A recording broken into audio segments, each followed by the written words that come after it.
नमस्कार दोस्तों, मैं अंकुर उपाध्याय स्वागत करता हूं आप सभी का एक बार फिर से अपनी नई वीडियो में। पूरे देश में पेट्रोल और डीजल के दाम बढ़ चुके हैं। ये दाम 4 साल के लंबे अंतराल के बाद बढ़े हैं।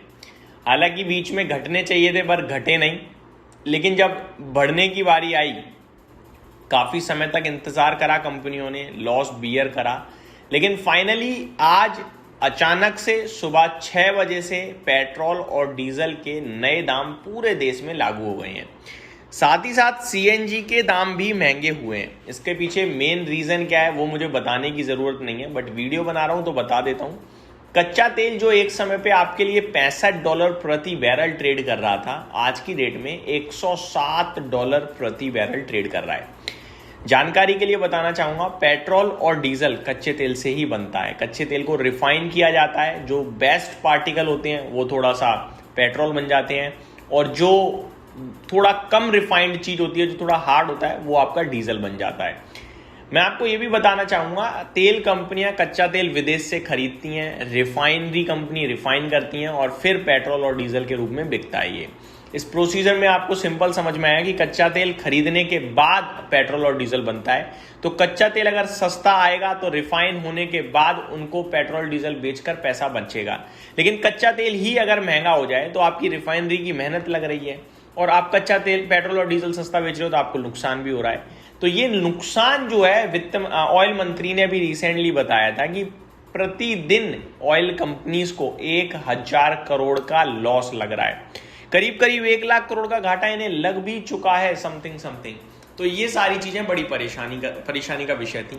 जैसे ही चुनाव खत्म हुए, इलेक्शंस खत्म हुए, नतीजे आए, हम सभी को उम्मीद थी कि कच्चे तेल पेट्रोल और डीजल के दाम जल्दी ही बढ़ सकते हैं। इंटरेस्टिंग पार्ट ये है कि उम्मीद तो थी, लेकिन कोई ये नहीं बता रहा था कि कब से बढ़ेंगे। मैंने 3 दिन पहले आपके साथ जो वीडियो शेयर करी थी उसमें मैंने आपसे कहा कि सरकार ने कल कहा गोल्ड कम से कम खरीदो, अननेसेसरीली बाइंग अवॉइड करो, तेल बचाने की कोशिश करो। अगले दिन फिर सरकार ने क्या कहा कि गोल्ड के इंपोर्ट पे ड्यूटी बढ़ा दी गई और काफी हैवीली बढ़ाई, 6% से सीधे 15%। उसी दिन मैंने आपसे कहा कि अब बचाए केवल तेल और इसके ऊपर जल्दी ही हाइक आने वाला है, अपनी गाड़ियों की टंकी फुल कर लो। आज हाइक आ गया है।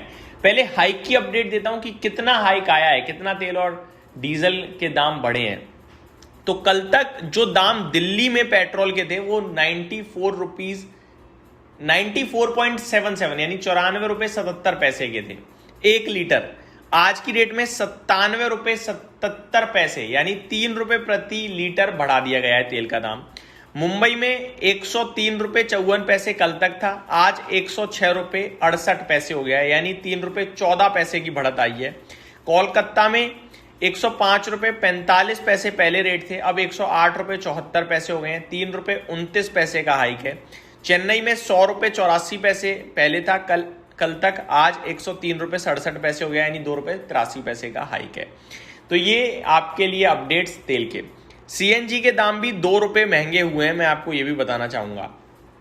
ठीक है जी।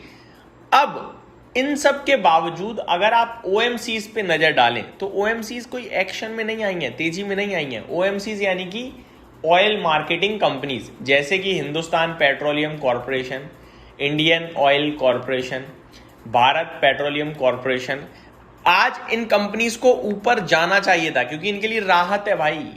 प्राइस हाइक आया है, इनको पैसा बचना शुरू होगा या लॉस कम होगा, लेकिन ये नीचे क्यों खड़े हैं? जैसे कि आईओसी में देख पा रहा हूं 0.25% नीचे खड़ा है, बीपीसीएल में देखूं 0.3% नीचे खड़ा है, एचपीसीएल की मैं अगर आप सभी के साथ बात करूं तो ये भी 0.3% नीचे खड़ा है। ऐसा क्यों?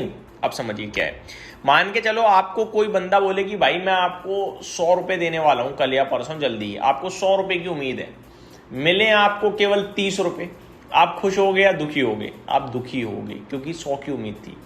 सेम चीज इन कंपनीज के लिए हुआ है। मार्केट कच्चे तेल को देखकर पूरी तरीके से यह प्रिडिक्शन कर रहा था कि 15 रुपए से लेकर 25 रुपए तक का हाइक आएगा, लेकिन सरकार ने कहा अगर एक बार में इतना कर दिया तो पब्लिक भड़क जाएगी।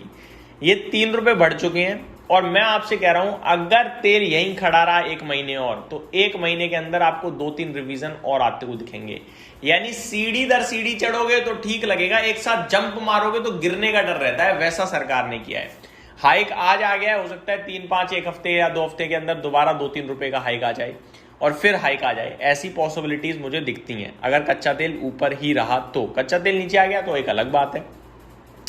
लगातार बेसिस पे खबरें आ रही हैं कि स्ट्रेट ऑफ हॉर्मुज को ओपन कराएंगे। अभी भी आज भी प्रेसिडेंट ट्रम्प ने कहा कि संकेत अच्छे हैं ओपन कराने के लिए और जल्दी वॉर खत्म होगी, लेकिन ईरान नहीं बोल रहा है कुछ भी और कच्चा तेल $107 प्रति बैरल पे खड़ा है। आज भी 1.25% की तेजी है। Middle east west Asia tension के कारण क्रूड ऑयल प्राइसेस तेजी से बढ़े। ब्रेंट क्रूड हाल में $120 प्रति बैरल तक गया था। आईओसी, बीपीसीएल, एचपीसीएल जैसी कंपनी लंबे समय से लॉस पर फ्यूल बेच रही हैं। भारत अपनी जरूरत का 90% क्रूड इंपोर्ट करता है, इसलिए ग्लोबल ऑयल शॉक का सीधा असर भारत पे पड़ता है। अप्रैल 2022 से फ्यूल प्राइसेस लगभग स्थिर थी। सरकार ने एक्साइज ड्यूटी कट करके प्राइसेस रोके हुए थे।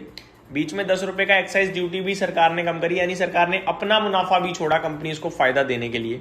लेकिन अब ओएमसीज लॉसेस बहुत बढ़ गए थे, इसलिए एक प्राइस हाइक भी लिया गया है। तो ये पूरी डिटेल मेरी तरफ से, उम्मीद करता हूं जानकारी पसंद आई होगी। Thank you so much for watching this video. Have a great day guys.